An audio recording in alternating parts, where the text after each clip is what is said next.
안녕하십니까? 광고와 미디어를 담당하고 있는 정차숙입니다. 수업을 시작을 하도록 하겠습니다. 먼저 질문을 하나 하도록 하겠습니다. 여러분, 혹시 5개 매체와 관련해서 이 SSL이라는 이 개념을 알고 계시나요? 이게 뭐죠? SSL. 이것은 무엇이냐면 일본의 관동 네온 협회에서 개념화한 5개 매체의 물리적인 특성을 얘기를 하는 개념입니다. SSL이라는 것은 크게 3가지 요소의 앞머리 끝자를 딴 건데 그것은 무엇이냐면 스케일, 서브리미널, 그리고 랜드마크. 여기에 이 앞머리 끝자를 따서 이걸 SSL이라고 부릅니다. 그러니까 5개 매체가 이런 특성을 가지고 있다는 건데 일단 첫 번째 스케일. 5개 매체는 그 규모가 상당히 큰 특성을 지니고 있습니다. 그러니까 대형 매체, 아주 큰 매체라는 그런 특징이 있습니다. 그 다음 두 번째, 이 5개 매체는 서브리미널, 잠재 효과를 가지고 있는 매체입니다. 왜 그러냐면 이 5개 매체는 우리가 살고 있는 이 집 바깥에서 이게 설치가 되어 있거나 부착이 되어 있어요. 그리고 거기를 지나다니는 사람들에게 계약 기간 동안 하루 24시간 내내 광고 메시지를 전달하게 됩니다. 그러니까 계속 메시지를 전달을 하니까 아주 자연스럽게 우리의 잠재의식, 무의식에 영향을 미치게 되는 것이죠. 그 다음에 세 번째, 이 5개 매체는 랜드마크의 특성이 있어요. 그러니까 도심의 주요 건축물처럼 특정 지역에서 하나의 상징물로서 기능을 한다는 겁니다.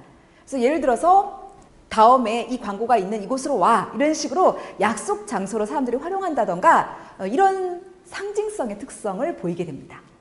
그래서 5개의 매체는 이렇게 크기가 크고 잠재 효과가 있고 그리고 랜드마크로서의 기능을 한다라는 이런 특성을 지니고 있는데요. 오늘 우리는 이런 5개 매체에 대해서 자세하게 학습을 하도록 하겠습니다.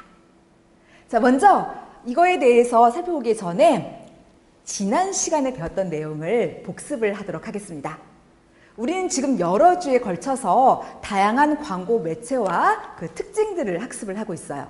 그런데 지난 시간에는 이 중에서도 뉴미디어 그리고 그 가운데서도 인터넷 매체를 살펴봤었습니다. 다 기억나시죠? 일단 뉴미디어라는 것은 단어 의미 그대로 새로운 전달 매체를 말합니다. 즉 기존에 있었던 매체하고는 뭔가 좀 새롭고 다른 그런 특성을 지닌 매체를 말을 합니다. 이러한 뉴미디어 가운데 우리는 인터넷 매체를 살펴봤었죠. 인터넷 매체라는 것은 과거에 지역별로, 단체별로, 국가별로 이용이 되던 통신망을 거대한 네트워크로 다시 연결한 것을 말을 합니다. 모든 네트워크를 연결을 했기 때문에 그 안에서는 사람들이 자유롭게 상호작용도 할 수 있고 또 정보 교환도 이렇게 쉽게 할 수 있는 그런 특성이 나타나게 되죠. 아무튼 이러한 인터넷 매체에 대해서 일단 인터넷 광고의 종류, 인터넷 광고의 요금, 그리고 인터넷의 특성, 소셜미디어 이렇게 4가지를 지난 시간에 우리는 학습을 했습니다. 일단 인터넷 광고의 종류에서는 빈번하게 이용이 되는 배너 광고, 검색 광고를 비롯해서 팝업 광고, 이메일 광고, 동영상 광고, 스폰서십 광고 해서 총 6개를 배웠습니다. 그리고 인터넷 광고의 요금에서는 인터넷 매체사들이 어떻게 자기들의 인터넷 광고 요금을 책정하는지 그 관련 모델 4가지를 배웠습니다. 고정 요금, 노출 기준 요금, 그리고 클릭 기준 요금, 결과 기준 요금 이렇게 배웠고요. 그리고 인터넷의 특성에서는 우리가 장점, 단점을 배웠습니다. 그래서 장점에서는 이 인터넷 매체가 상호작용성의 특성이 있다부터 해서 융통성, 편리성까지 5개를 배웠고요. 그리고 단점에서는 다른 매체에 비하면 이제 공신력이 낮다는 것부터 해서 지각된 침입성의 그런 한계가 존재한다. 그래서 총 5개를 배웠습니다. 그리고 이러한 인터넷 매체 속에서 이렇게 많은 곽강을 받고 있는 소셜미디어도 살펴봤죠. 소셜미디어라는 것은 자신의 지식이나 정보, 경험 이런 것들을 타인들과 공유하기 위해서 쓰는 온라인 툴이나 플랫폼을 얘기한다고 했습니다. 그래서 종류해서 SNS부터 마이크로 블로그까지 살펴봤고 그 다음에 이제 특성해서 참여를 유도한다부터 이제 연결된다까지 총 5가지의 특징들을 살펴봤었습니다. 자, 거기에 이어서 오늘도 계속해서 광고의 이 종류와 특성에 대해서 배우는데 오늘은 바로 5개 매체, 이 OH에 대해서 배워보도록 하겠습니다. 일단 오늘 배울 내용은 이렇게 세 부분으로 구성이 되어 있습니다. 5개 매체 속에서 이렇게 많이 나타나는 5개 광고의 종류와 요금 한번 살펴보고요. 그 다음에 5개 매체의 특성, 디지털 사이언스 이렇게 배울 겁니다.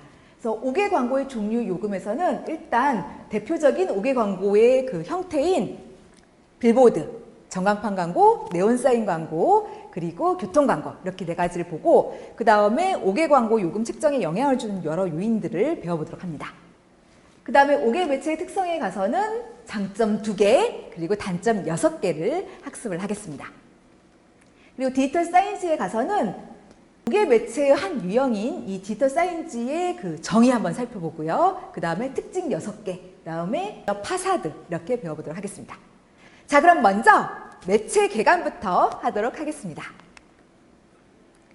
일단 이 5개 매체가 무엇인지 보고 그 다음에 5개 광고 이 순으로 이제 살펴보겠는데 5개 매체라는 것은 무엇이냐면요. 이것은 한자 의미 그대로 생각하시면 돼요. 여러분 여기 한번 봐주세요. 자, 여기 이 옥자가 무슨 옥자죠? 무슨 옥자죠? 네, 집 옥자죠? 여기 외자는 무슨 외자인가요?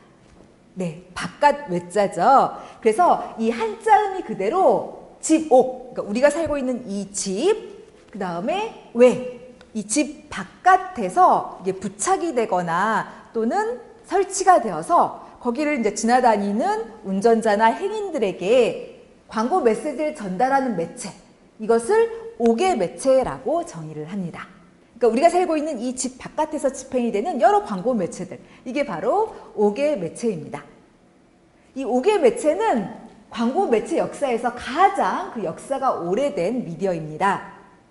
광고 역사는 뭐 동양이든 서양이든 어디를 막론하고 이 5개 매체에서부터 이제 시작이 되었어요.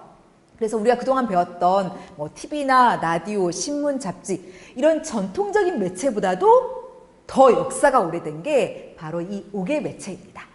자, 아무튼 5개 매체는 우리가 살고 있는 이 집 바깥에서 이제 집행이 돼서 소비자들한테 광고를 전달하는 매체고, 그럼 5개 광고는 무엇인가? 이제 이에 대해서 살펴보도록 하겠습니다. 이 정의를 큰 목소리로 한번 읽어보도록 하겠습니다.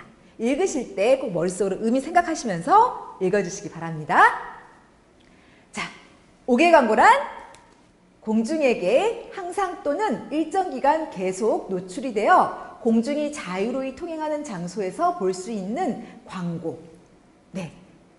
그러니까 5개 광고라는 것은 이제 우리가 살고 있는 이 집 바깥에서 항상 또는 일정 기간 동안 이제 집행이 되어서 사람들한테 노출되는 그런 광고를 얘기합니다. 그러니까 그 집 바깥의 매체에 이렇게 게재돼 가지고 이제 집행이 되는 그런 광고들인 것이죠. 이런 5개 매체의 특성을 보면은 일단 5개 매체들은 우리가 살고 있는 이 집 바깥에서 이제 집행이 돼요. 그렇게 해서 지나다니는 유동 인구들, 뭐 운전자라던가 행인들에게 이제 노출이 되는 그런 특성이 있습니다. 그리고 이런 5개 매체를 이용한 광고의 대표적인 형태는 무엇이냐면 뭐 건물 옥상이나 또는 건물 벽, 길가, 도로, 야산 여기에 이제 집행이 되는 빌보드라던가 뭐 네온사인 광고, 전광판 광고, 광고탑 이런 것들이 가장 기본적인 그 5개 광고의 형태들입니다. 그리고 이제 광의적인 측면에서 보면은 교통 광고도 5개 광고에 들어갑니다. 왜냐하면 교통 광고는 우리가 살고 있는 이 집 바깥에서 집행이 되지 않습니까? 그러니까 이 교통 광고도 이제 광의적인 의미에서 봤을 때 5개 광고의 사례로 들어가는 것이고, 이외에도 극장 광고, 쇼핑몰 광고 이런 것도 다 우리 집 바깥에서 집행이 되죠. 그래서 이런 것도 다 5개 광고의 유형이고요. 또 그 다음에 여러 스포츠 경기장 광고들, 그러니까 농구장 광고, 축구장 광고, 야구장 광고 이런 것도 5개 광고 사례이고요. 그 다음에 특수 광고에서 뭐 비행선이나 에두벌룬, 열기구, 전보트론 이런 것들을 이용한 광고도 다 5개 광고의 종류에 해당이 됩니다. 그러니까 기준이 우리가 살고 있는 이 집 바깥이에요. 거기서 집행이 되는 광고를 다 5개 광고로 보고 있습니다. 우리나라 이 5개 매체를 이용한 광고의 특성을 보면 일단 체계적인 발전을 하지 못했다는 그런 특성이 나타납니다. 왜 그러냐면요. 이 5개 광고들은 사람들의 안전에도 영향을 미치고 또는 도시의 경관, 분위기, 미관 이런 데도 큰 영향을 미칩니다. 그러다 보니까 법으로 아주 엄격하게 5개 광고를 규제를 하고 있습니다. 그런데 이렇게 국가의 큰 행사가 있을 때면 이 기금을 좀 조성을 해야 돼요. 그래서 실제로 86년 아시안 게임이나 88년 올림픽 때 이 기금을 조성을 하기 위해서 한시적으로 이 5개 광고를 허용을 해줬어요. 그리고 이제 어느 정도 기금이 마련이 되면 다시 5개 광고를 규제했죠. 이걸 계속 반복을 해왔어요. 그러다 보니까 이 5개 광고는 일정한 기준이나 체계를 가지고 체계적으로 발전하지 못한 겁니다. 그래서 아주 복잡한 그런 형태를 띠고 있습니다.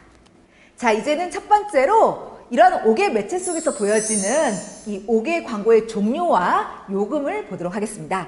여기서는 크게 4가지, 즉 빌보드, 전광판 광고, 네온사인 광고, 교통 광고 이렇게 살펴보겠고요. 또 이러한 광고의 요금 책정에 영향을 주는 요인 이런 것들을 좀 배워보도록 하겠습니다.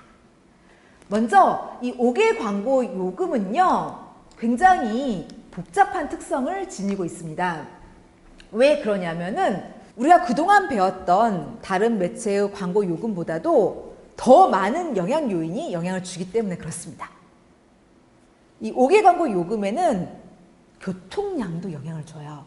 그리고 그 광고 앞으로 지나다니는 이 유동 인구도 영향을 주고요. 그 광고가 설치된 주위 환경 이런 것도 영향을 주고 이외에도 뭐 광고의 크기라던가 뭐 광고의 형태 이런 것들도 다 영향을 미칩니다. 그래서 우리가 그동안 배웠던 뭐 TV, 라디오, 신문, 잡지 이런 매체들보다도 영향 요인이 더 많아요.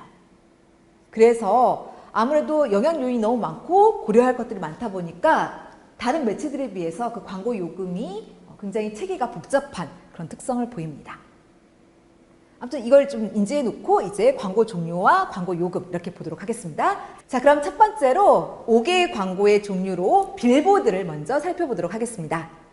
빌보드란 건 뭐냐면 건물의 옥상이라던가 건물 벽, 길가, 도로, 야산 이런 데에 설치를 하거나 아니면 건물 그 벽에다가 도형이나 글자나 그림 이런 것들을 이렇게 표시한 그런 광고물을 빌보드 이렇게 정의를 합니다. 그러니까 한마디로 우리가 살고 있는 이 집 바깥에 이제 설치된 대형 광고판, 아주 커다란 광고판을 이걸 빌보드라고 정의를 합니다. 사례로는 이렇게 건물 옥상에 설치한 이런 광고들, 그리고 이렇게 건물 벽에 설치한 간판, 그리고 길가, 도로, 야산 이런 데에 설치해 놓은 이런 야립 광고들이 빌보드의 사례입니다. 그리고 이외에도 조명이 있느냐 없느냐에 따라서 내부 조명 빌보드, 외부 조명 빌보드, 비조명 빌보드 이렇게 구분을 하기도 합니다. 빌보드의 장점으로는 일단 효과성을 꼽을 수가 있어요. 빌보드는 그 크기가 굉장히 큽니다. 그러다 보니까 아무래도 사람들한테 이렇게 임팩트도 주고 주의도 잘 끌고 제품, 브랜드, 기업 로고 이런 것들도 굉장히 잘 전달을 할 수가 있어요. 그래서 효과가 있다는 그런 장점이 있습니다. 그 다음에 단점으로는 이 빌보드는 우리가 이렇게 지나가는 도중에 이렇게 단시간 노출되는 특성이 있어요. 그러다 보니까 자세한 정보, 깊이 있는 정보는 전달하기 어렵다라는 그런 단점이 있습니다. 자, 다음은 이러한 빌보드의 광고 요금 책정에 영향을 주는 요인을 배워보도록 하겠습니다. 광고 요금 책정에 영향을 주는 요인은 일단 크기, 그리고 위치한 장소, 노출도, 조명 유무 이런 것들이 빌보드의 광고 요금 책정에 영향을 주는 요인들입니다. 그래서 작은 것보다는 큰 게 더 비싸게 광고 요금이 책정이 됩니다. 그리고 위치한 장소, 아무래도 교통량이 많은 장소라던가 인구가 많이 왕래하는 장소가 요금이 비싸게 책정이 되는 그런 특성이 있고요. 그 다음에 그 노출도, 그러니까 사람들한테 이 광고가 많이 노출이 되면 그만큼 이제 요금이 비싸게 책정이 되고, 그 다음에 조명이 있으면 더 비싸게 책정이 되는 특성이 있습니다. 자, 다음 두 번째로 또 다른 5개 광고의 종류로 전광판 광고를 살펴보겠습니다.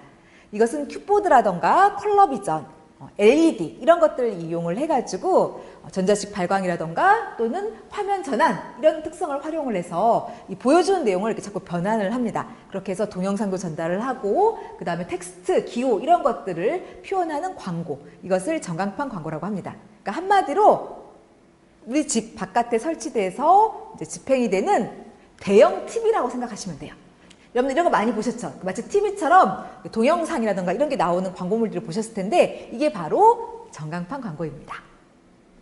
다음은 이러한 전광판 이 광고의 요금 책정에 영향을 주는 요인을 배우겠습니다.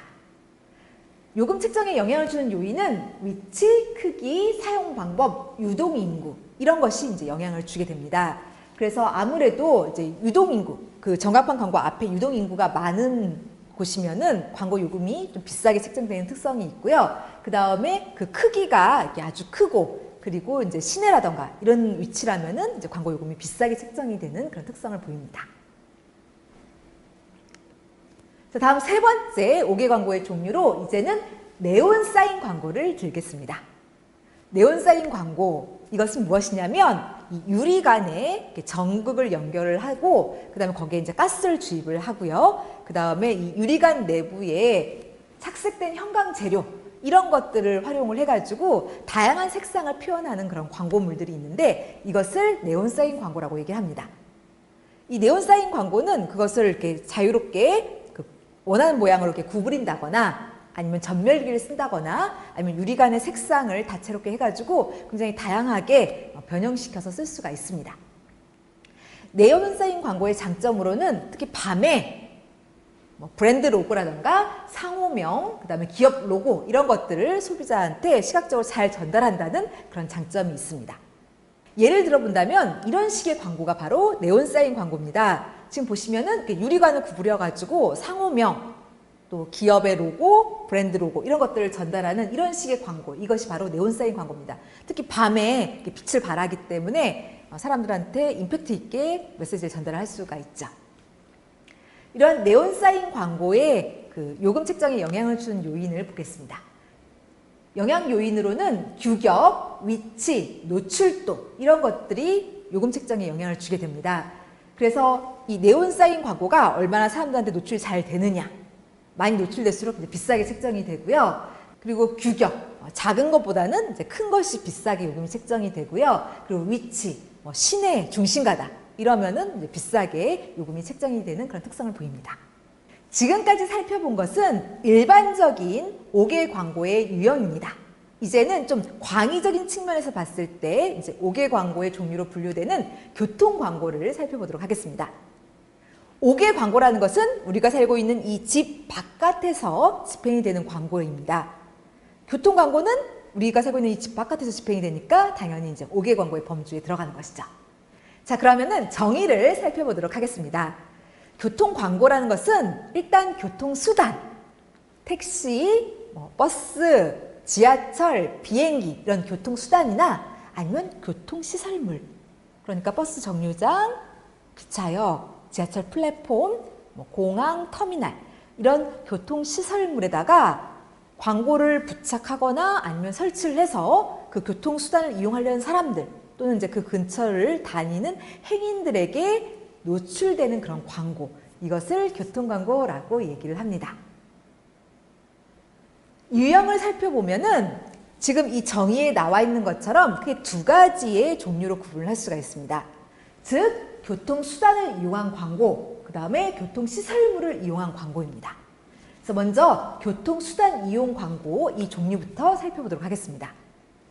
교통수단 이용 광고라는 것은 무엇이냐면은 교통수단들, 그러니까 택시라던가 지하철, 버스, 비행기 이런 것들을 활용해서 이 수단 내부, 외부에 부착하고 설치한 그런 광고물들, 이런 것들을 교통수단 이용 광고라고 얘기를 합니다. 그러니까 예를 들면 택시 광고, 버스 광고, 지하철 광고, 비행기 광고 이런 것이 바로 교통수단 이용 광고의 사례인 거죠. 특히 이 중에서 버스 광고하고 택시 광고는 어떻게 처음 시작이 되었었냐면 우리나라 국민체육진흥기금 이것을 이제 조성할 목적으로 처음 이제 시작을 했습니다. 그러다가 그것이 지금까지도 계속 이제 이어져 오게 된 것이죠.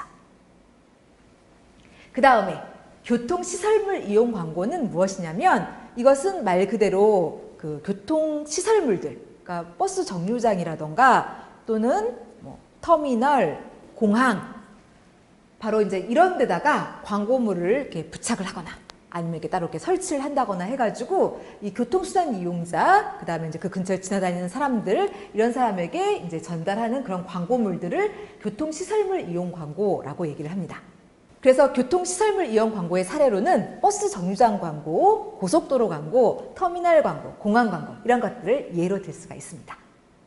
제가 이제 여러분들한테 한 영상을 보여드릴 겁니다. 여러분들 이 영상을 보시면서 이 사례는 교통수단 이용 광고의 사례인지 아니면은 교통시설물 이용 광고의 사례인지 한번 판단해 주시기를 바랍니다.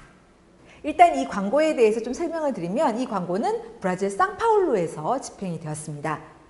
그리고 이제 광고를 집행한 회사는 커피 회사인 카페펠레입니다.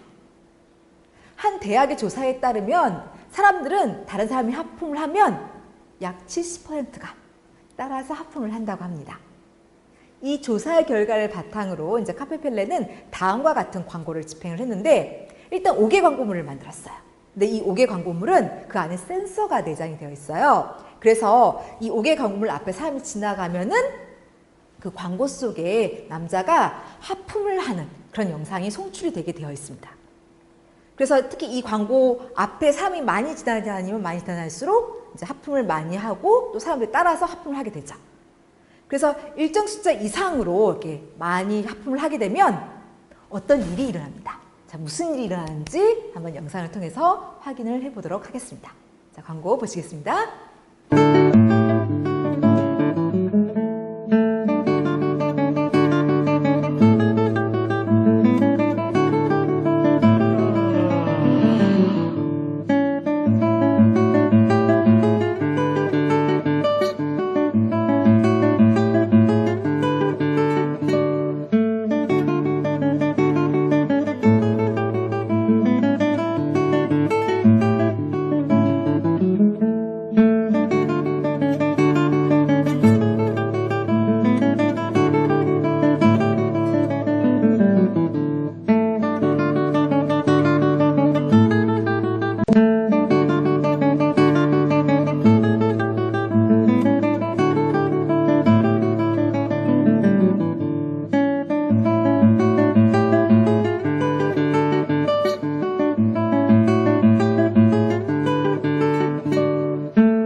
네, 카페펠레는 사람들이 좀 이렇게 지치고 피곤하고 졸리고 이러면은 자연스럽게 이 카페펠레를 떠올리게 하고 싶었어요. 그래서 그런 시간과 장소를 찾아가서 광고를 했는데 일단 시간, 좀 사람들이 피곤한 시간이 언젠가 생각을 해보니까 이렇게 출근 시간, 퇴근 시간이겠다 싶어서 주로 이제 그때 광고를 했고 또 그다음에 피곤한 직장인이 많이 이용하는 지하철, 여기에서 이제 광고를 집행을 했습니다. 자, 그러면 이 광고 같은 경우에는 교통수단 이용 광고의 사례인가요? 아니면 교통시설물 이용 광고의 사례인가요? 뭐죠? 네, 후자죠. 왜냐하면 지하철 그 플랫폼에다가 이 5개 광고물을 설치를 해가지고 집행을 했죠. 그렇기 때문에 이것은 교통시설물 이용 광고의 사례입니다. 자, 계속해서 이 교통 광고의 특징을 배워보도록 하겠습니다. 이 교통 광고는 일단 다른 5개의 매체를 이용한 광고들보다 비용이 저렴하다는 그런 특징을 보입니다. 예를 들어서 버스의 이 좌석에다가 광고를 한다면 그냥 이미지 하나만 만들면 돼요. 그래서 일반적인 보통의 5개의 광고들보다 가격이 좀 쌉니다. 광고를 만드는 비용도 저렴하고요. 또 그 다음에 단기 집행도 가능해요. 그래서 굉장히 싼 비용으로 광고를 집행할 수 있다는 그런 특성이 있습니다. 그리고 두 번째 특성으로는 매체 커버리지를 확대할 수가 있어요. 매체 커버리지란 건 뭐냐면 이 광고 매체가 도달할 수 있는 범위를 얘기를 합니다. 그런데 뭐 택시 이런 식의 차량 같은 경우에는 그것이 다니는 곳이면 다 이 광고를 전달할 수가 있게 되죠. 그래서 아무래도 이 광고 매체가 도달할 수 있는 범위가 커지게 되죠. 그 다음에 이제 세 번째 특성으로는 대중에게 근접 노출을 할 수 있다는 그런 장점이 있습니다. 그 버스 안 그리고 지하철 안 이런 데다가 이제 광고물을 부착을 해서 집행을 하게 되면은 거기 탄 사람들은 가깝게 그 광고를 볼 수가 있게 돼요. 그래서 다른 그 5개 광고의 유형보다도 더 이렇게 밀접하게 사람들한테 노출이 될 수 있는 그런 특성이 있고, 그 다음에 요즘에는 이 교통 광고가 굉장히 많이 발전을 했어요. 그래서 동영상도 전달을 할 수가 있습니다. 그리고 이외에도 실크 스크린, 그 다음에 실사 인쇄 방식 이런 것으로 비주얼을 굉장히 선명하게 표현할 수 있는 그런 이점이 있습니다. 그리고 반복 노출로 이 광고의 도달률도 굉장히 높은 그런 특성이 있는데, 우리가 보통 출퇴근을 하거나 또는 학교에 등하교를 할 때 그 지하철, 버스 이런 것을 반복해서 이용을 하죠. 그러니까 계속 그것을 이용을 해요. 그러다 보니까 아무래도 이 광고가 반복해서 지속적으로 이렇게 전달이 되다 보니까 이 도달률이 높아지는 그런 이점이 나타나게 됩니다. 자, 다음은 이러한 교통 광고의 요금 책정에 영향을 주는 요인을 한번 살펴보겠습니다. 이 영향 요인에는 특이하게도 노선이 영향을 미칩니다. 그러니까 홍대라던가 강남 이런 식으로 유동 인구가 많은 지역을 통과하는 노선일 경우에는 이 교통광고 요금이 비싸게 책정이 됩니다. 그리고 이외에도 광고의 크기나 광고 게재 위치 이런 것들도 이제 영향을 미치게 되는데, 광고가 작은 것보다는 큰 것일수록 요금이 비싸게 책정이 되고, 그 다음에 이제 게재 위치가 사람들한테 이렇게 잘 노출이 되는 그런 위치라면은 요금이 비싸게 책정이 되는 그런 특성을 보입니다. 이외에도 이 5개 광고의 종류는 상당히 많습니다. 일단 가장 기본적이고 전통적인 5개 광고의 종류는 우리가 금방 살펴본 빌보드라던가 네온사인 광고, 전광판 광고, 그 다음에 뭐 탑 광고 이런 것들이 있어요. 이건 그냥 보통의 일반적인 5개 광고의 유형이고, 그 다음에 이제 크게 이렇게 광의적인 측면에서 봤을 때 금방 배운 이 교통 광고가 이 5개 광고의 종류로 들어갑니다. 그리고 이외에도 이제 스포츠 경기장 광고들, 그러니까 야구장 광고, 농구장 광고, 축구장 광고 이런 것들도 5개 광고의 범주에 들어가고요. 그리고 이제 특수 광고에서 비행선, 전보트론, 열기구, 그 다음에 에드벌룬 이런 것들을 이용한 광고도 5개 광고의 종류에 들어갑니다. 그리고 이외에도 극장 광고, 쇼핑몰 광고 이런 것들도 5개 광고의 유형에 들어갑니다. 자, 그 다음에 이제는 두 번째로 5개 매체의 특성을 배워보도록 하겠습니다. 여기서는 장점 2개 그리고 단점 6개를 학습을 하겠습니다. 먼저 장점, 높은 주목률과 반복 노출 이 두 가지를 설명을 하겠습니다. 일단 이 5개 매체는 이 주목률이 상당히 높다는 그런 이점이 있습니다. 우리가 오프닝에서 이 5개 매체는 SSL, 즉 그 중에서도 이 규모가 아주 크다라고 얘기를 했었습니다. 그래서 5개 매체 그리고 그것을 이용한 이 5개 광고들은요 보통 사이즈가 상당히 큽니다. 그래서 사람들한테 임팩트도 주고 주의도 잘 끄는 그런 특성을 보이죠. 그리고 이 5개 광고가 그 디자인이나 색깔 구성이 굉장히 독특하다면 또 사람들의 흥미나 관심을 아주 잘 끌고 주목을 유발을 할 수가 있습니다. 사례를 하나 들어보도록 하겠습니다. 여러분 여기 한번 봐주세요. 자, 이 광고는 주제가 뭘까요? 딱 보면 일단 비주얼은 굉장히 건장한 느낌의 이제 경찰관이 이렇게 나와 있습니다. 그리고 카피는 누나만 믿어 이렇게 돼 있어요. 여러분들 이 광고 주제가 뭘까요? 네, 밑에 카피를 보시면 학교폭력은 117 이렇게 되어 있죠. 그래서 이 광고는 학교폭력 예방이 주제입니다. 이 광고 같은 경우에는 이 밑에 이렇게 그네가 부착이 되어 있어요. 그래서 이제 아이들이 그 밑에서 자유롭게 뛰놀 수가 있는데, 이걸 통해서 이제 전달하고자 하는 바는 경찰관들이 학교 폭력을 위해서 노력을 하고, 그래서 이제 학생들이 자유롭게 학교 다니고 놀 수 있게, 즐길 수 있게 만들어주겠다, 이런 메시지를 전달합니다. 이것의 광고주는 이제 부산경찰청이에요. 그래서 이 경찰청이 학교폭력 예방을 근절하기 위해서 앞장서겠다. 이런 메시지를 전달을 하는데 이 광고 같은 경우에는 일단 크기가 굉장히 크죠.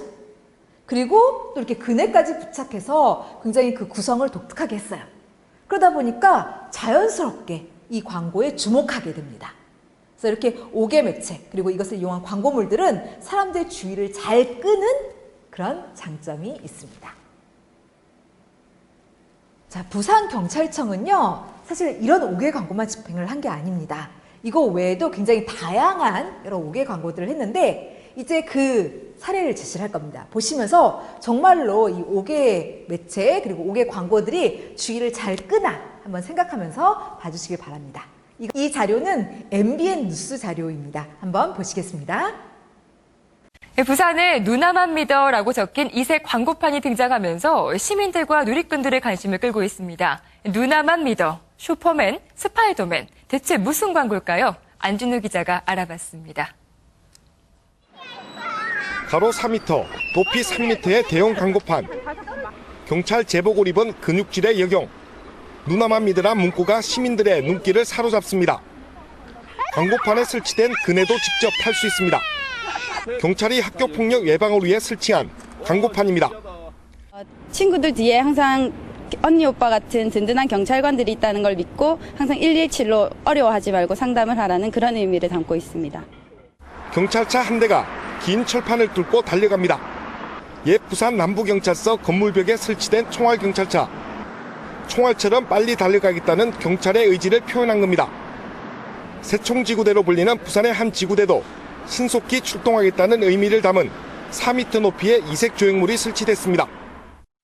경찰 때문에 할 일이 없다는 슈퍼맨과 스파이더맨 설치 미술품까지 딱딱한 이미지와 기존의 틀을 깬 경찰의 이색 홍보에 시민들의 반응도 폭발적입니다. 평소 때는 좀 딱딱한 이미지 그런 게 있었는데 광고판을 보니까 참신하고 뭔가 튼튼하고 그래서 저희를 믿음직스럽게 잘 지켜줄 것 같아요. 하지만 시민들은 경찰이 이벤트성 광고에 그치지 않고 약속한 것처럼 신속하고 믿음직한 치안 활동을 해달라는 지적도 빼놓지 않았습니다. MBN 뉴스 안진우입니다. 네, 이 뉴스를 보면은 굉장히 다양한 5개 광고물들이 나옵니다. 새총 모양으로 만들어진 그런 5개 광고도 있었고요. 또 건물 외벽을 경찰차가 이렇게 뚫고 가는 그런 형태의 광고도 있었습니다. 이런 광고 같은 경우에 일단 크기도 크고 또 그 다음에 그 구성을 굉장히 크리에이티브하게 했기 때문에 사람들의 주의를 잘 끌죠. 그래서 이렇게 5개 매체 그리고 그런 것들을 이용한 광고물들은 주목률이 높다는 장점이 있습니다. 자, 그 다음 두 번째 장점, 반복 노출을 한번 살펴보도록 하겠습니다. 이 5개 매체는 우리가 살고 있는 이 집 바깥에 이제 설치가 되어서 거기를 지나다니는 운전자라던가 행인들에게 지속적으로 노출이 되는 특성이 있습니다. 그러니까 다시 말해서 우리가 이동하는 가운데 강제적으로 계속 노출이 돼요. 그러다 보니까 자꾸 보니까 당연히 기억을 잘하게 되고요. 또 회상률도 올라가고 저런 것도 있었구나. 이 인지도도 올라가게 되고요. 또 그 다음에 호감도도 증진이 됩니다. 왜? 단순 노출 효과에 의하면 우리가 어떤 대상을 그냥 단순히 반복적으로 노출이 되기만 해도 긍정적인 태도가 형성된다고 하죠. 그래서 이 5개 광고를 이렇게 자꾸 보다 보면은 우리 마음속에 뭔가 이렇게 친근함, 그 다음에 호감 이런 것들이 형성이 되게 됩니다. 그리고 만약에 그 5개 광고물이 굉장히 독특하다, 그러면 이게 입소문도 나요. 그래서 추가적인 구전 효과까지도 기대해 볼 수가 있습니다. 사례를 하나 들어보도록 하겠습니다. 광고주는 맥도날드고요. 그 다음에 브랜드는 치킨 너겟입니다. 중국 상하이에 있는 한 쇼핑몰에서 이제 집행이 되었는데 이 제품, 그러니까 치킨 너겟의 특성은 뭐냐면 소스에 찍어서 먹을 수 있다는 특성이 있어요. 여러분들 이 영상을 보시면서 이 제품의 특성을 어떻게 사람들한테 전달을 했나 한번 생각을 해주시기 바랍니다. 자, 광고물을 보시겠고요. 이 광고는 참고로 지난 2011년 아시아 태평양 광고제에서 상을 받은 광고이기도 합니다. 자, 광고 보시겠습니다.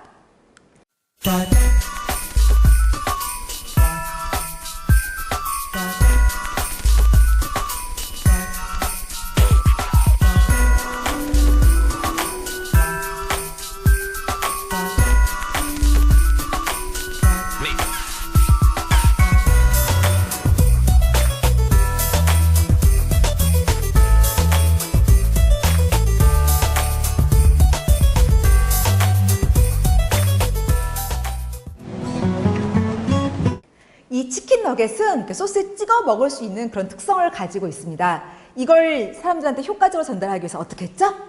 네, 엘리베이터를 이용을 했죠. 이 엘리베이터 밑에다가는 그 소스 모형을 만들어서 이렇게 설치를 했고요. 그 다음에 엘리베이터에는 치킨 너겟을 이제 프린트해서 부착을 했습니다. 그래서 엘리베이터가 오르락 내리락 하면은 마치 이제 소스에 이제 찍어서 이렇게 먹을 수 있는 그런 느낌을 연출을 했죠. 그렇게 해서 제품의 특성을 소비자한테 아주 효과적으로 전달을 했습니다. 자, 이 광고 같은 경우에는 쇼핑몰에서 집행이 되었습니다. 그래서 쇼핑몰에 가는 사람들에게는 반복적으로 계속해서 노출이 되게 됩니다. 이 사례에서와 같이 이 5개 매체를 이용한 광고들은 사람들한테 지속적으로 반복적으로 노출이 되게 할 수 있다는 그런 장점이 있습니다. 자, 이제는 이러한 5개 매체의 단점 6개를 배워보도록 하겠습니다. 먼저 첫 번째 단점입니다. 5개 매체는 일단 제한된 노출에 문제점이 있습니다.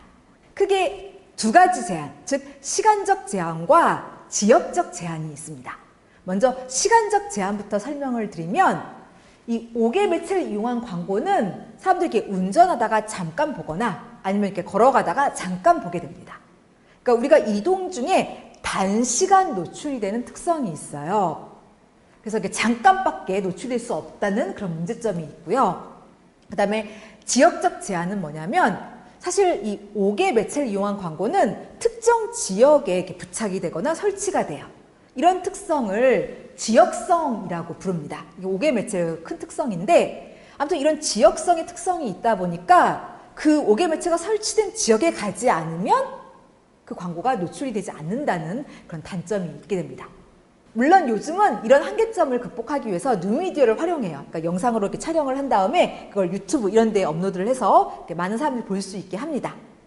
그런데 이건 뉴미디어를 이용한 거고 이 5개 매체는 이 지역성의 특성으로 인해서 그 고유한 전통적인 단점은 광고가 노출되는 범위가 한정된다. 이런 문제가 있습니다. 그 다음 두 번째 단점으로는 자세한 정보는 제공하기가 어렵다라는 문제점이 있어요. 이 5개의 매체를 이용한 광고들은 우리가 이동하는 중에 잠깐 노출이 되게 됩니다.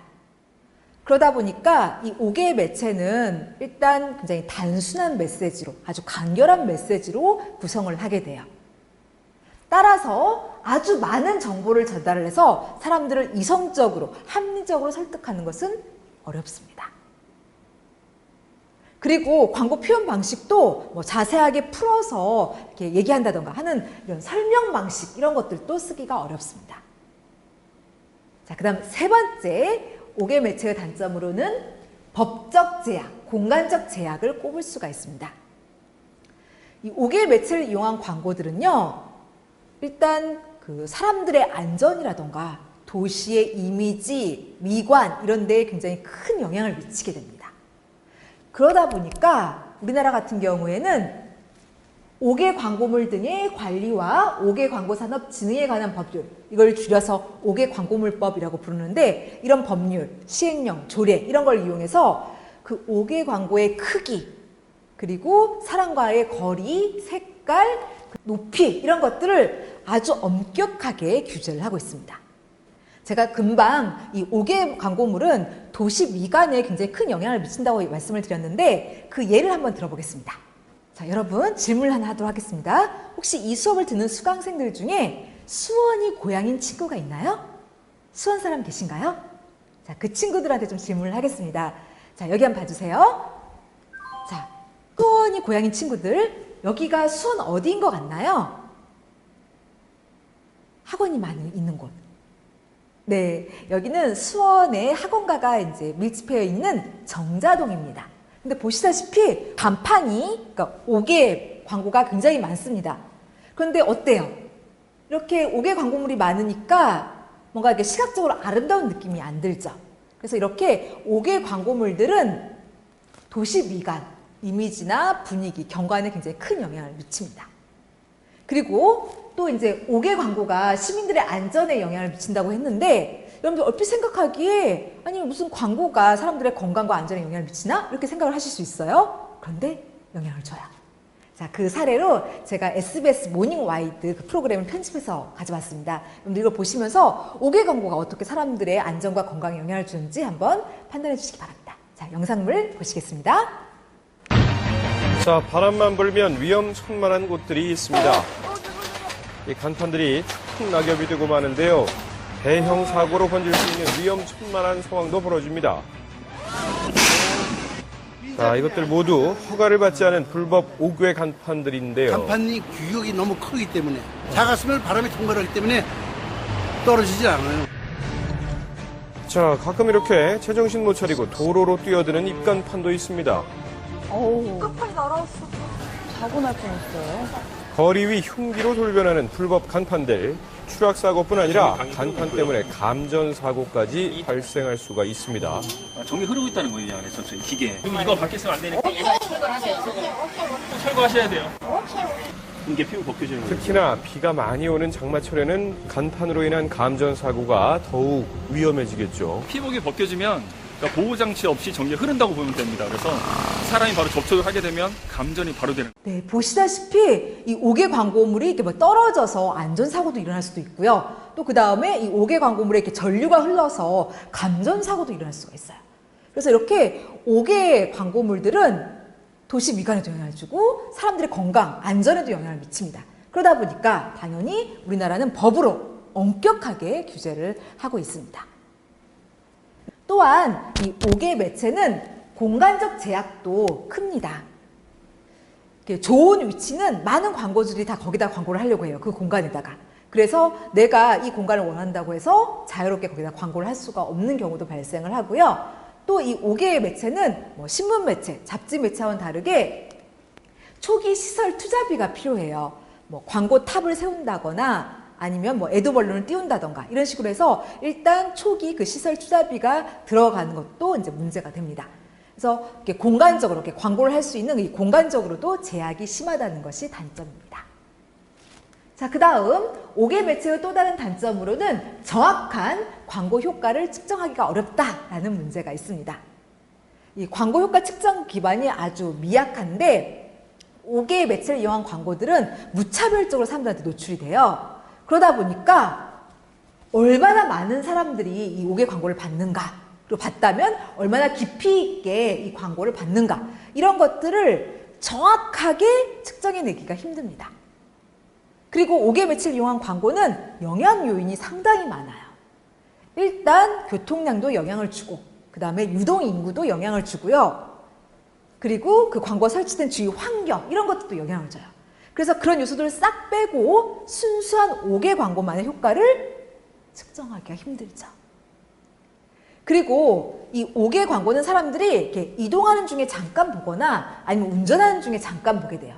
그래서 이미 지나쳐 간 그 사람들을 찾아내서 광고 효과를 또 측정하기가 힘들죠. 그래서 전반적으로 다른 매체에 비해서 이 5개 매체를 이용한 광고의 효과는 측정하기가 힘들고 그 기반이 아주 미약하다는 그런 단점이 존재를 합니다. 자, 그 다음 이 5개 매체의 또 다른 단점으로는 바로 벽지 효과를 꼽을 수가 있습니다. 여러분들 가정의 벽지를 한번 떠올려 주시기 바랍니다. 그 벽지 여러분 자세히 보시나요? 이렇게 주목해서 보시나요? 아니죠. 처음에 이사 갈 때나 벽지가 뭔가 이렇게 좀 주의 깊게 보지 그 이유는 자세히 보지 않습니다.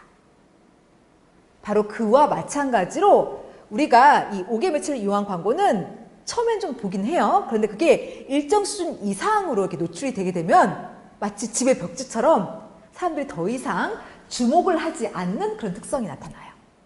그래서 처음에는 주목을 잘할지 몰라도 이제 시간이 지나면은 주목을 안 하는 이 벽지 효과가 나타난다는 문제점이 존재를 합니다.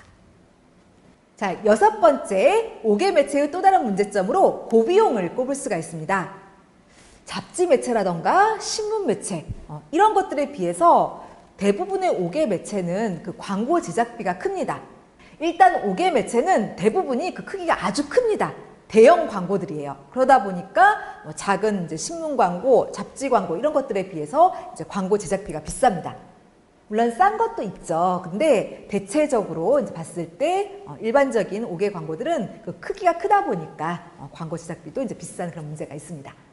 자, 그 다음에 이 5개 매체는요, 이렇게 특정 일에만 이렇게 집행하기보다는 보통 이게 장기 계약을 해서 이렇게 오래 집행되는 특성이 있어요. 그래서 이게 오래 집행이 되니까 전반적으로 이 매체 비용도 비싼 편입니다. 그래서 광고를 만들고 그걸 매체 집행하는 비용, 이런 것들이 전반적으로 비싸다라는 문제점이 존재를 합니다.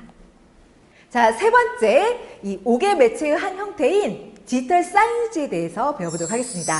여기서는 정의, 특징, 그리고 미디어 파사드, 이렇게 세 가지를 살펴보겠고요. 먼저 정의입니다. 디지털 사이니지. 이것은 일단 디스플레이를 이용을 합니다. 그러니까 LED, LCD 이런 디스플레이를 이용을 하는데 이것은 관제실에서 이 네트워크를 이용해서 이제 원격 제어를 할 수가 있어요. 아무튼 이런 디스플레이를 공공장소라던가 상업장소에 설치를 해요. 그래서 이제 거기를 지나다니는 사람들에게 정보라던가 오락거리 그리고 광고 이런 것들을 전달하는 디지털 매체, 이것을 바로 디지털 사이니지라고 부릅니다. 자, 여기서 한 사례를 들어보겠습니다. 이것은 이제 연합뉴스하고 그 다음에 생방송 스마트쇼라는 프로그램을 편집해서 가져온 건데 이 영상물 속에는 해외의 다양한 디지털 사이니지 사례도 들어있고 또 그 다음에 이제 여러 매체 쪽에서 유명한 그런 교수님들, 전문가들이 나와서 이 디지털 사이니지에 대해서 이렇게 설명을 합니다. 그래서 이 영상물을 보시면 여러분들이 아, 이게 무엇이구나 좀 이해를 잘 하실 수 있을 것 같아서 이것을 이제 사례로 제시하겠습니다. 영화 마이너리티 리포트의 한 장면입니다. 톰 크루즈가 건물 안을 걸어가자 벽면에 설치된 스크린 속 광고가 맥주로 갈증을 풀라고 권합니다. 계속 걸어가는 톰 크루즈 눈에 홍채를 인식합니다. 발걸음에 따라 펼쳐지는 또 다른 광고는 톰의 이름을 부르며 스트레스가 많을 땐 여행을 떠나라고 권고합니다. 움직이는 모든 사람의 홍채를 인식해 맞춤형 광고를 보여주는 시스템. 디지털 사이니지란 디스플레이 상으로요.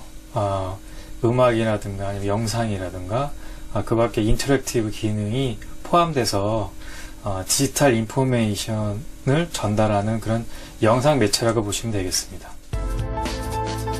사람들이 많이 모인 공공장소 어디서든 만날 수 있는 디지털 사이니지. 광고 등의 영상을 단순히 보여주는 것이 디지털 사이니지 1세대라면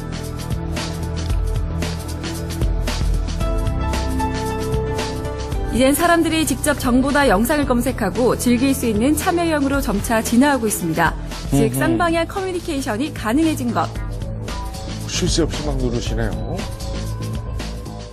저희 디지털 사이니지 같은 경우에 쌍방향이 가능합니다. 그래서 뭐 각종 기술들, 뭐 인지 기술 요새 등장하는 소통, 그다음에 뭐 참여하는 기술들 이런 기술들이 있습니다. 그래서 예를 들면 NFC랄지 뭐 RFID 칩, 그다음에 QR 코드, 뭐 각종 터치 기술들 이런 기술들이 거기 융합이 돼서 이 고객과 소통하는 그런 광고, 컨텐츠 그런 게 특징이라고 할 수 있겠습니다. 일본 도쿄 신주쿠역에 설치된 펀게이트는 게이트를 통과하는 이용자들의 얼굴을 미리 만들어 놓은 동물 캐릭터 합성에 실시간으로 보여주는 것인데 이용자들의 큰 호응을 받았습니다. 전문가들은 펀게이트 같은 참여형 사이니지의 발전 가능성이 매우 높다며 특히 모바일 기기와 연동될 때 그 경제적 잠재력은 가늠하기 힘들 정도라고 설명합니다. 기존의 이제 소비자들이 자신이 갖고 있는 모바일 기기를 통해서 5개 매체에 스스로 그 메시지나 콘텐츠에 참여할 수 있는 그런 여러 기술들이 개발이 됐고 그런 의미에서 본다면 광고의 몰입도가 높아질 것이고 그것은 광고의 효과의 상승을 의미하는 것이고 콘텐츠 자체가 더 재미있고 또 소비자들에게 다가올 수 있는 내용으로 되어 있기 때문에 그런 일반적인 정보도 기존에 그냥 전광판에서 보는 그런 내용보다는 좀 더 소비자들에게 좀 더 가깝게 다가올 거라고 생각합니다. 단순한 광고를 넘어 다양한 정보와 볼거리를 제공하는 디지털 사이니지는 생활 전반에서 더 폭넓게 활용될 것으로 기대되고 있는데요. 광고 시장에서 또 하나의 패러다임으로 떠오르고 있는 디지털 사이니지. 앞으로 어떤 광고로 우리를 놀라게 할까요? 이 영상물에는 이제 외국 그리고 우리나라의 다양한 디지털 사이니지 사례도 나왔고요. 또 여러 전문가들이 이 디지털 사이니지에 대해서 이렇게 설명을 했습니다. 그래서 이게 아무래도 좀 여러분들이 보시면 도움이 될 것 같아서 이제 이걸 사례로 제시를 했고요. 이제는 두 번째 디지털 사이니지 특징에 대해서 배워보도록 하겠습니다. 먼저 이 디지털 사이니지는 매스미디어와 개인 미디어의 특성을 다 가지고 있습니다. 매스미디어, 즉 동일한 내용을 불정 다수에게 전달을 하는 이런 매스미디어 특성이 있어요. 그리고 개인 미디어, 특정 사람에게 그들에게 딱 맞는 맞춤형 그런 메시지를 전달하는 그런 특성도 이 디지털 사이니지는 갖고 있습니다. 그래서 매스미디어와 개인 미디어 특성을 다 가지고 있는 그런 특징이 있고, 그 다음에 두 번째, 이 디지털 사이니지는 즉시성의 특성이 있습니다. 이것 같은 경우에는 이제 관제실에서 네트워크를 이용해가지고 통제를 하죠. 그러다 보니까 뭐 광고, 정보, 오락거리 이런 것들을 바로 내릴 수 있고, 아니면 일부를 수정할 수 있고, 아니면 새로운 것을 이렇게 즉각적으로 교체를 할 수가 있습니다. 그래서 이런 즉시성의 특성이 있다는 것이 두 번째 특징이 되겠습니다. 그 다음에 세 번째로는 이 디지털 사이니지는 편리성이라는 그 특성이 있습니다. 처음에 조작법만 좀 배워놓으면요, 그 다음부터는 큰 전문 지식이 없어도 바로 광고나 정보 이런 것들을 이렇게 내보내고 관리하고 이렇게 통제하고 이런 것들을 할 수가 있어요.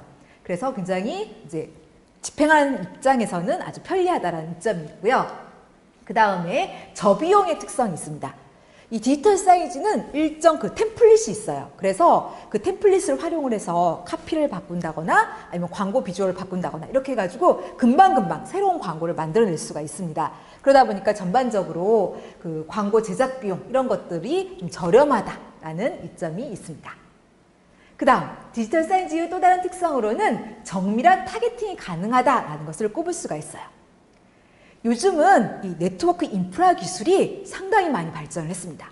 그래서 특정 공간, 특정 장소에 존재하는 사람들이 어떤 사람인가 이러한 특성을 바로바로 파악을 할 수가 있습니다. 그래서 그 사람에게 딱 맞는 이 맞춤 광고를 이렇게 내보낼 수가 있어요. 그래서 아주 정교하게 이렇게 타겟팅해서 광고를 할 수 있다는 그런 특징이 나타나게 되는 것이죠. 그 다음에 또 다른 특성으로는 바로 다양성을 들 수가 있습니다. 즉 다채롭게 광고나 콘텐츠를 구현을 할 수가 있는데, 아주 일반적이고 전통적인 5개 광고는 보통 이제 한 장면만 이렇게 제시를 하게 됩니다. 그런데 이 디지털 사이니지는 동영상도 제시할 수 있고요, 텍스트, 음향, 음성 이런 멀티미디어적 요소를 다 활용해서 광고를 전달할 수가 있어요. 그래서 상대적으로 굉장히 다양하다라고 할 수 있고요. 또 이외에도 이 디지털 사이니지 내에는 카메라, 센서 이런 것들이 이제 부착이 되어 있어가지고 사람들의 참여를 이끌어낼 수가 있어요. 그리고 소비자하고 인터랙션, 투웨이 커뮤니케이션이 가능합니다. 그리고 뭐 증강현실 기법이라던가 뭐 QR코드, 또 소비자들의 휴대폰 활용 이런 여러 가지 방식들을 이용을 해서 굉장히 다채롭게 광고 같은 것들을 진행을 할 수가 있습니다. 그래서 다양성 이런 특징이 나타나게 됩니다. 자, 이제는 이런 디지털 사이니지의 한 종류인 미디어 파사드를 배워보도록 하겠습니다. 미디어 파사드, 이것은 무엇이냐면 일단 이 단어 자체는 합성어예요. 건물 외면의 중앙, 정면을 뜻하는 파사드와 매체를 뜻하는 단어 미디어, 이것의 합성어가 바로 미디어 파사드입니다. 이것은 무엇이냐면 이 단어미 그대로 건물의 정면, 여기에다가 LED 조명을 설치를 한다거나 아니면은 컨텐츠 영상 이런 것들을 이렇게 투사를 시켜요. 그렇게 해서 이 건물의 벽면을 하나의 매체로서 활용하는 그런 것을 미디어 파사드라고 합니다. 그러니까 건물 벽을 하나의 디스플레이 공간으로 이용을 하는 것이죠.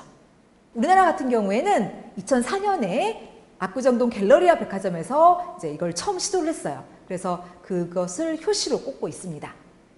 여기서 사례를 하나 들어보도록 하겠습니다. 아무래도 사례를 보시면 이 건물의 외면을 이용한다. 이것이 조금 더 쉽게 이해가 되실 겁니다. 이것은 이제 프랑스의 생수업체인 콘트렉스의 사례입니다.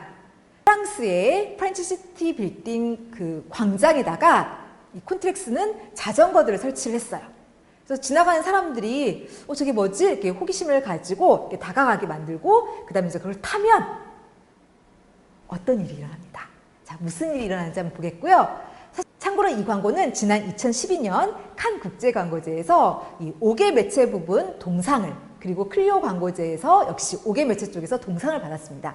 그래서 워낙 상을 많이 받았기 때문에 아마 많은 친구들이 이미 이것을 보셨을 거예요. 근데 이번에는 이 건물의 그 외면, 이 벽면을 이용한다 이 측면에서 한번 좀 봐주시기 바랍니다. 자, 영상 살펴보겠습니다.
자, 지금 보시면은 자전거를 탔더니 그 자전거와 연결이 되어 있는 건물 외벽에 네온 조명에 한 남자가 나타나고 스트립스를 펼치죠. 그러면서 이 생수 브랜드인 콘트렉스를 알립니다.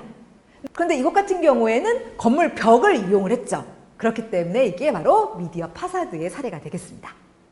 자, 여기까지 해서 오늘 배운 내용을 이제 정리를 하도록 하겠습니다. 오늘 우리는 5개 매체에 대해서 배웠습니다. 일단 크게 3가지, 이 5개 매체 속에서 보여지는 다양한 광고의 그 종류와 요금을 봤고요. 그 다음에 5개 매체의 특성, 그리고 디지털 사이언스를 배웠습니다. 먼저 5개 광고의 종류와 요금에서는 대표적인 유형인 빌보드, 전광판 광고, 네온사인 광고, 교통 광고를 봤고, 그다음에 여기에 요금 책정에 영향을 주는 요소들을 살펴봤죠. 그 다음에 5개 매체의 특성에 가서는 이제 장점, 단점을 봤는데 우선 장점으로는 굉장히 주목률이 높다라는 거, 그리고 반복해서 사람들한테 노출이 된다라는 그런 것을 배웠습니다. 그리고 이제 단점에 가서는 제한된 노출부터 해서 고비용까지 6개의 문제점을 학습을 했습니다. 그리고 디지털 사이언스에 가서는 일단 정의, 그리고 특징 6개, 그리고 이제 디지털 사이언스 한 형태의 미디어 파사드 이렇게 배웠죠. 자, 이제 퀴즈를 보도록 하겠습니다. 여러분들 오늘 여러분들이 얼마나 잘 학습했나 한번 이렇게 체크하시면서 문제를 풀어봐 주시면 좋겠습니다. 자, 첫 번째 퀴즈입니다. 이것 같은 경우에는 이제 관제실에서 이렇게 네트워크를 이용을 해가지고 원격 제어를 합니다. 그리고 이제 디스플레이를 이용해서 사람들한테 각종 정보, 오락거리, 엔터테인먼트 요소, 그리고 광고 이런 것들을 이렇게 전달하는 디지털 매체가 있는데 이걸 뭐라고 하죠? 네, 디지털 사이언스라고 얘기를 합니다. 자, 그 다음 두 번째 퀴즈. 자, 여기 빈칸에 들어갈 말을 맞춰봐 주시기 바랍니다. 이것은 우리가 살고 있는 이 집 바깥에서 이렇게 부착이 되거나 설치가 됩니다. 그렇게 해서 뭐 운전자라던가 지나다니는 행인 이런 사람들에게 광고 메시지를 전달하는 매체입니다. 여기 빈칸에 들어갈 말은 무엇이죠? 네, 5개 매체입니다. 자, 다음 세 번째 퀴즈입니다. 제가 이제 YTN 뉴스와 그다음에 이제 한 광고 영상물을 편집한 것을 보여드릴 겁니다. 여러분들 이걸 보시면서 오늘 우리가 배웠던 여러 그 광고의 종류들 중에서 어떤 광고 종류에 해당이 되는지 한번 맞춰봐 주시기 바랍니다. 자, 영상 보시겠습니다. 하나 갤러리아가 백화점 벽에 설치한 미디어 아트를 이용해 미세먼지가 적은 날에는 초록색 위주 영상으로 농도를 전달하는 식으로 미세먼지 농도를 알리기로 했습니다. 서울 압구정동 갤러리아 명품관에 설치한 조명은 미세먼지 농도가 나쁨일 때 붉은색 신호를 3차례 내보낸 뒤 붉은색 위주로 구성한 영상을 내보낼 예정입니다. 하나 갤러리아는 미세먼지의 위험성과 마스크 착용의 필요성을 인식시킬 수 있도록 라이 갤러리아 캠페인 프로젝트 라이 사인을 기획했습니다. 서울의 대표적인 랜드마크인 갤러리아 명품관 웨스트 외관 조명을 활용하기로 했습니다.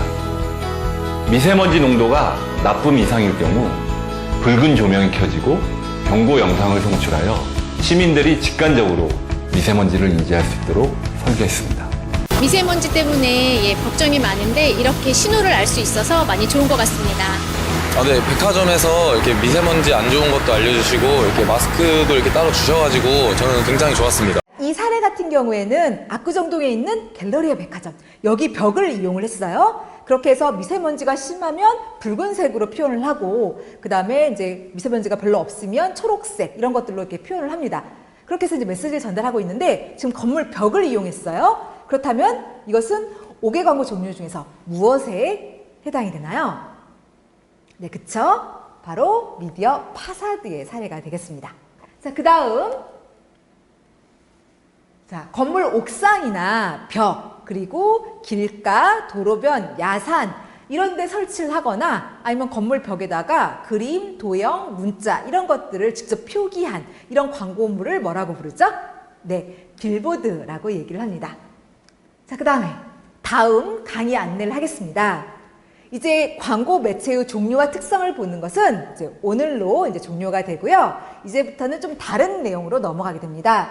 바로 매체 기본 개념을 이제 살펴보겠는데요. 구체적으로 인쇄 매체에서는 발행 부수, 그리고 열동률 이런 것들을 배우겠습니다. 그리고 이제 방송 매체 쪽에서는 시청률, HUT, PUT, 점유율 이런 것들을 이제 살펴보도록 하겠습니다. 교재는 우리 주교재 2장에 해당이 되니까요. 한번 읽어보고 오시면 좋겠습니다. 자, 우리는 그동안 굉장히 오랜 시간에 걸쳐서 광고 매체의 종류를 살펴봤습니다. 그러니까 광고주의 광고를 소비자한테 전달하는 매개체, 방송 매체, 인쇄 매체, 뉴미디어, 5개 매체 이런 것들을 쭉 살펴봤죠. 이 시간들을 통해서 여러분들이 이게 바로 광고 매체였구나 이렇게 좀 이해하고 파악하는 그런 유익한 시간이 되었기를 바랍니다. 열심히 수업을 들어주셔서 감사드리고요. 이상으로 수업을 종료하겠습니다. 감사합니다.